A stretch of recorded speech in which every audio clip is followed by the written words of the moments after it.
Hello and welcome to An Old Man Watches, and today I'm going to be talking about two different film adaptations of Arthur Ransom's classic children's novel Swallows and Amazons. And this movie introduces us to the four Walker children who are on holiday with their mother in the Lake District. And the four kids are thrilled to receive a telegram from their father approving their request to be allowed to take their sailboat Swallow to camp on an island in the lake. The telegram reads, "Better drowned than duffers, if not duffers won't drown." So the young quartet prepare for their adventure. John, as the eldest, earnest and responsible, will be their captain. Next comes Susan, who is appointed ship's mate and has full responsibility for provisions. The imaginative and ingenious Titty, that's a contraction of Letitia that has fallen out of use since 1930, is their able seaman, while Roger, the youngest, will be the ship's boy. Not long after making camp on the island, the Walkers discover that the territory has already been claimed by the Blackett sisters, self-styled pirates and Amazons. The two sides conduct a parley and somberly agree to do battle over the island. Now, this will be the most genteel of conflicts, I should note, essentially an elaborate game of capture the flag, at the end of which everyone will probably have tea and cake. It's in many ways quite the most excellent way to spend a summer holiday. The only cloud on the horizon is the owner of a local houseboat, who unjustly blames the Walker kids for some vandalism and theft that happens to his vessel. But since none of them actually had anything to do with either event, it seems unlikely this will have much impact on their idyllic experience. So, this book was written by Arthur Ransome, and the movies were obviously adapted from that.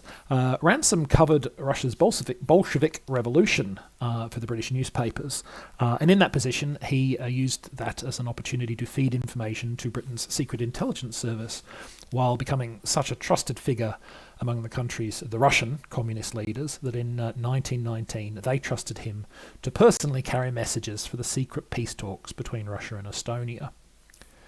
Ransome was later suspected of being a double agent spying for the Russians, an accusation from which he was subsequently exonerated, though evidence does suggest that his second wife, who had previously been Trotsky's personal secretary, was smuggling diamonds for the Comintern. So, quite an individual. And in the late 20s, he settled in the Lake District and wrote a hugely successful and thoroughly English series of children's novels, starting with Swallows and Amazons. And I have been a fan of Ransome's books since my childhood, and to this day I own copies of all 12 of the novels from the series. So I'm going to make no pretense that I'm unbiased about these movies. But even with that background, I have to acknowledge that the low-key, kids on vacation storylines of Ransome's work present some challenges for screen adaptation. The book contains no real danger. There are no shipwrecks, and, other than in the kids' imagination, no desert islands on which to eke out survival. The two adaptations take very different approaches to that challenge. The 1974 version embraces it, presenting wholesome, genteel holiday hijinks exactly in line with those of the novel. The more recent adaptation, meanwhile, acknowledges that this might no longer resonate with modern audiences. It scales back the kids' overall level of competence and camaraderie, allowing for more bickering and misadventures. And it draws inspiration from Ransome's own life to add an espionage element to the houseboat burglary for which the Walkers are initially blamed. Now, I think that one of the things that has made Ransome's novels enduringly popular, and is a factor in why Swallows and Amazons is still in print more than 90 years after it was released, is the way that they celebrate the power of make-believe. The children's adventures are much bigger in their imaginations than they are in reality. A sighting of a pike in the lake becomes an attack by a deadly shark, for instance, while a meeting with charcoal burners is turned into first contact with a previously undiscovered tribe of Native Americans. The 1974 adaptation retains this element in full because it is highly faithful to the source material, with Titty, who was renamed to Tatty in the 2016 version, presumably to avoid giggling in the audience, with Titty taking a key role in recasting their experience in more dramatic terms.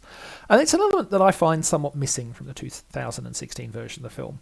But I suspect it was an inevitable change, because when you add a real life, I mean, at least in the fiction, it is really happening, adventure to the plotline with real life spies, then pretend encounters with sharks are going to look rather tame. in comparison.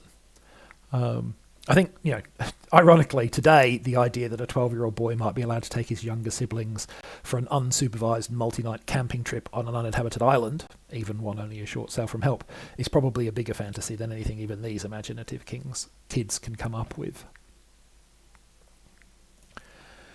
The fact is, though, that the world has changed, and I'm not going to be one of the rose-tinted glasses critics who lauded the 2006 film for the simple fact that it has not a smartphone or tablet in sight, no social media updates, and no sign of an app.